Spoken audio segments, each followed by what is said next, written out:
దేవరాజ్ సినిమాలో ఎన్టీఆర్, సైఫ్ అలీ ఖాన్ వారి గ్రూప్ మొత్తం కూడా సముద్రపు దొంగలుగా నటిస్తున్నారనేది మనకి ట్రైలర్ చూస్తే అర్థమైపోతుంది.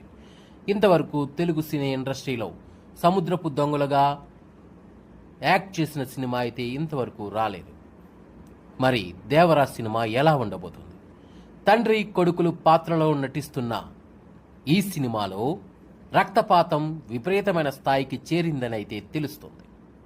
మరి అప్పటి వరకు స్నేహితులుగా ఉన్న సైఫ్ అలీ ఖాన్ అదేవిధంగా ఎన్టీఆర్ ఇద్దరు ఎలా శత్రువులుగా మారారు? అసలు అన్నిటికంటే విభిన్నమైనది ఏంటంటే షార్క్ పైన ఎన్టీఆర్ రావడం. ఇది నిజంగా ఒక క్రేజ్ మూమెంట్ అని చెప్పాలి. మరి సముద్రంలో జరుగుతున్న ఈ అల్లకల్లోలాన్ని, ఈ మహాయుద్ధాన్ని కొరటాల శివ ఎలా తెరకెక్కించాడో మనం